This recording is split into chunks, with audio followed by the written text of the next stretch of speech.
मुझे हॉस्पिटल जाना पड़ा अपने मित्र को लेकर, और हॉस्पिटल का नाम है मैक्स हॉस्पिटल। इमरजेंसी में एडमिट किया, डॉक्टर्स ने इलाज शुरू किया, लेकिन जैसे ही उन्हें मालूम हुआ कि जो पेशेंट है वो डीजीएचएस कार्ड होल्डर है, तो उन्होंने तुरंत कहा कि हमारे पास रूम खाली नहीं है, इसको दूसरे हॉस्पिटल में ले जाएं। पेशेंट की हालत अच्छी नहीं थी। हमने जोर दिया कि डीजीएचएस कार्ड है और प्राइवेट रूम का कार्ड है, जो सबसे बड़ा कार्ड होता है आईपीएस, आईएएस, एमएलए, एमपीज का, वो वाला कार्ड है, और आप कैसी बात कर रहे हैं? कह रहे जी हमने फर्स्ट एड आपको दे दी है, हम इसको एडमिट नहीं करेंगे। उसी दौरान इमरजेंसी में ही दूसरा पेशेंट आया, तो उसको डॉक्टर ने क्या कहा कि आपका कार्ड तो नहीं है? उसने कहा नहीं, मेरा कोई कार्ड नहीं है। तो ठीक है, आप तुरंत पैसे जमा कराओ, और उस पेशेंट को जिसके पास कोई डीजीएचएस, सीजीएचएस कार्ड नहीं था, एडमिट कर लिया गया। जो मैंने इस बारे में डॉक्टर जो थे वहां मेन उनसे बात की कि ये क्या हो रहा है, तो उसने कहा आपकी सरकार पैसे कहां दे रही है? जो कार्ड आप लेकर घूम रहे हो इसमें मिलता क्या है हमें? तो मैंने कहा ठीक है, तो फिर आप पैनल से हटा लीजिए अपने हॉस्पिटल को। तो उसने कोई जवाब नहीं दिया और बोला अपने पेशेंट को लेकर चले जाइए। ये हालत एक हॉस्पिटल की नहीं है, शालीमार बाग में फोर्टिज हॉस्पिटल में भी ऐसा ही हुआ। डॉक्टर जो फेमस डॉक्टर है, जब ओपीडी में वहां जाते हैं पेशेंट, तो जो पेशेंट आयुष्मान कार्ड के होते हैं या जो पेशेंट डीजीएचएस, सीजीएचएस कार्ड के होते हैं, तो उनका जो ट्रीटमेंट है उनको ओपीडी में जूनियर डॉक्टर देखता है।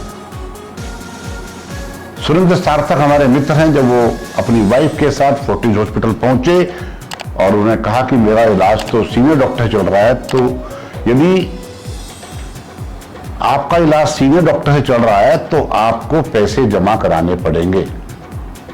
उसने कहा कि मेरा तो एनडीएमसी का कार्ड है, प्राइवेट रूम का कार्ड है, मेरा ट्रीटमेंट यहां चल रहा है।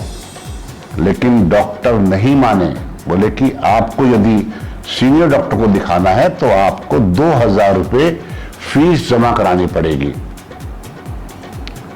जब इस बात के बारे में भी चर्चा हुई तो डॉक्टर ने कहा क्योंकि गवर्नमेंट से हमें मिलते हैं 450 रुपए, और 450 रुपए के अंदर वो सीनियर डॉक्टर पेशेंट को नहीं देखेगा, क्योंकि उसकी जो फीस है वो 2000 रुपए। ये जो बात मैं कर रहा हूं, ये इसलिए कर रहा हूं कि दिल्ली गवर्नमेंट ने अभी आयुष्मान भारत योजना लागू की है 25 अप्रैल से। जो सीजीएचएस, डीजीएचएस के कार्ड होल्डर की हॉस्पिटल परवाह नहीं कर रहे हैं, उनको एडमिट नहीं कर रहे हैं, उनको ट्रीटमेंट देने को तैयार नहीं है, तो क्या आपको लगता है कि ये जो प्रधानमंत्री जन स्वास्थ्य योजना है, इसके तहत जो आयुष्मान कार्ड जारी किए गए हैं सीनियर सिटीजन्स को और गरीब लोगों को, उनकी ये परवाह करेंगे? इस बारे में मैं सोच ही रहा था तो तुरंत मेरी नजर पड़ी अखबार में। ये अखबार में खबर है, ये देखिए, दिल्ली का बहुत बड़ा हॉस्पिटल है, ये देखिए आप कि दिल्ली का बहुत बड़ा हॉस्पिटल है। स्क्रीन पर आपको न्यूज की कटिंग भी दिखाएंगे और हॉस्पिटल भी दिखाएंगे। उस व्यक्ति के पास आयुष्मान कार्ड है। जब उनके अटेंडेंट उनको लेकर हॉस्पिटल में पहुंचे, प्रधानमंत्री जन आरोग्य योजना पीएमजेवाई जो योजना है प्रधानमंत्री जी की, और आयुष्मान भारत योजना के तहत उनको कार्ड जारी किया गया था।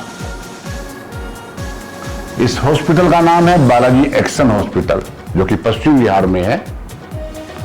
लेकिन इमरजेंसी में तो ट्रीटमेंट दिया गया, लेकिन जब उनको आईसीयू में ले जाने की बात आई तो पेशेंट के अटेंडेंट को कह दिया गया कि आप पैसे जमा करा दीजिए। मरता क्या ना करता, जब किसी के परिवार का व्यक्ति बुजुर्ग या बच्चा भी हो बीमार होता है, तड़फ रहा होता है, तो चाहे उसको भीख मांग कर लानी पड़े, उधार लेकर आना पड़े, सोना बेचना पड़े, लेकिन वो चाहता है कि जो हमारा पेशेंट है, हमारा परिवार का व्यक्ति है, वो ठीक हो जाए। ऐसा ही हुआ बालाजी एक्शन हॉस्पिटल में। पेशेंट को कहा कि आप किसी और हॉस्पिटल में जाइए या फिर पैसे जमा करा दीजिए। ये अखबार में खबर है, आपने पढ़ी या नहीं पढ़ी, लेकिन मैं अपने इस चैनल के माध्यम से आप तक ये बात पहुंचाना चाहता हूं कि सरकार की कोई परवाह नहीं कर रहा, क्या दिल्ली गवर्नमेंट हो या सेंट्रल गवर्नमेंट हो। कारण क्या है, इसकी गहराई में चर्चा बाद में करेंगे, डिस्कस बाद में करेंगे। इस केस में क्या हुआ ये देखिए। पश्चिम बिहार स्थित एक्शन बालाजी हॉस्पिटल के अंदर जब ये एडमिट कराया गया पेशेंट को, लेकिन अटेंडेंट को मना कर दिया गया। मजबूरी में अटेंडेंट ने पैसे का भुगतान किया।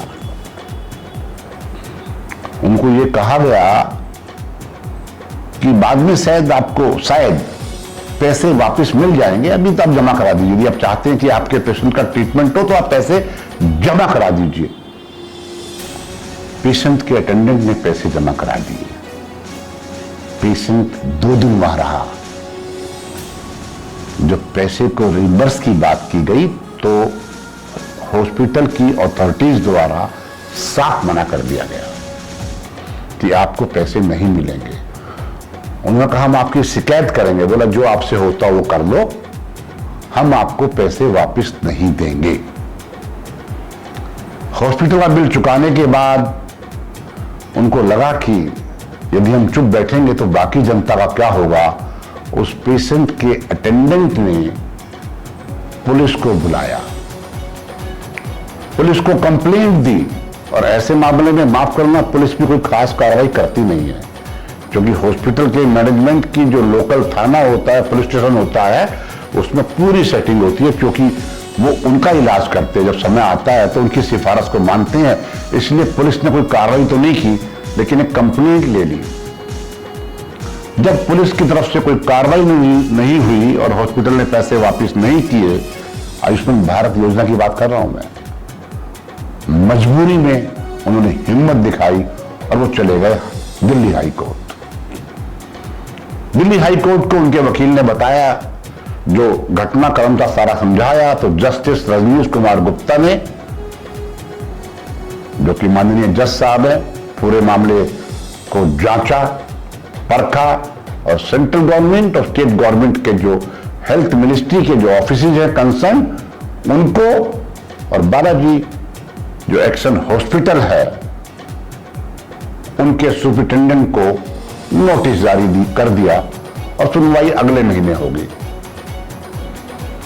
कहने का मकसद केवल ये है, ये नेता चिल्लाते हैं, दुहाई देते हैं कि हमारी योजना ये काम आएगी, सरकारी हॉस्पिटलों में बहुत भीड़ है, आयुष्मान भारत योजना के तहत मोदी साहब ने करोड़ों रुपए के विज्ञापन दिए और दिल्ली गवर्नमेंट ने भी विज्ञापन के माध्यम से अपना प्रचार प्रसार करने में कोई कमी नहीं छोड़ी, लेकिन वही ढाक के 3 पात, इलाज नहीं हो रहा। चाहे वो फोर्टिज हॉस्पिटल हो, चाहे वो मैक्स हॉस्पिटल हो, चाहे वो सरोज हॉस्पिटल हो, जितने भी बड़े बड़े हॉस्पिटल हैं वो इन कार्ड्स की परवाह नहीं करते। क्या किया जाए ऐसे में? ये वीडियो मैं इसलिए बना रहा हूं कि सरकार की ऐसी क्या मजबूरी है कि इन हॉस्पिटल के खिलाफ कोई कार्रवाई नहीं करते। उन्हें रियायती दरों पर जमीन मिली हुई है, करोड़ों की जमीन उन्हें लाखों रुपए में मिली है, और जो उनकी सोसाइटी रजिस्टर्ड सोसाइटी है, उन्होंने उसमें एफिडेविट दिया हुआ है कि हम बिना प्रॉफिट, बिना लॉस के काम करना चाहते हैं, हम सेवा करना चाहते हैं समाज के अंदर, गरीब लोगों की, आम आदमी की, इसलिए हमें जमीन दी जाए। लेकिन सेवा नहीं, ये हॉस्पिटल कॉर्पोरेट हाउस बन चुके हैं। केवल इलाज उनका होता है जिनकी मोटी सिफारिश होती है या इलाज उनका होता है जो कार्ड से जो उन्हें पैसे मिलने हैं। दरअसल कार्ड के अंदर जो रेट है, यदि कार्ड के माध्यम से इलाज होता है तो हॉस्पिटल को मिलेंगे 3,000 रुपए रूम के, प्राइवेट रूम के। और वैसे वो जो रूम, उनका जो टैरिफ है वो टैरिफ है 20,000 रुपए का।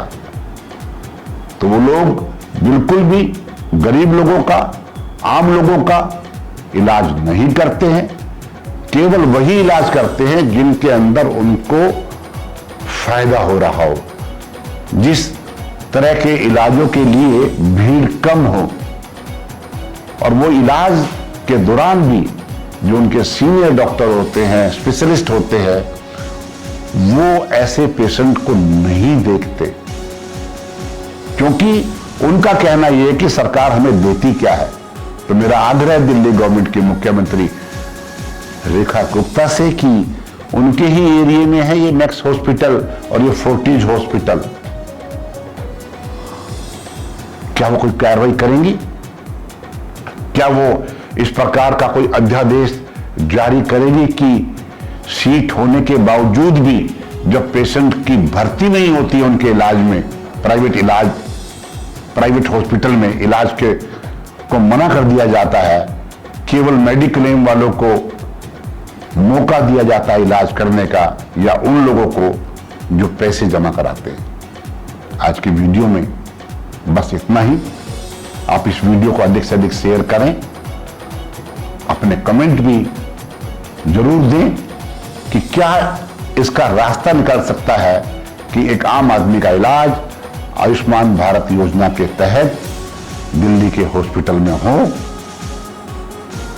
सरकार को क्या कदम उठाने चाहिए, ऐसे कमेंट आप जरूर दें और वीडियो को अधिक से अधिक शेयर कर अपने मित्रों तक, अपने दोस्तों तक पहुंचाएं।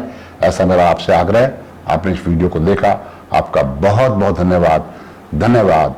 जय हिंद, जय फौजी।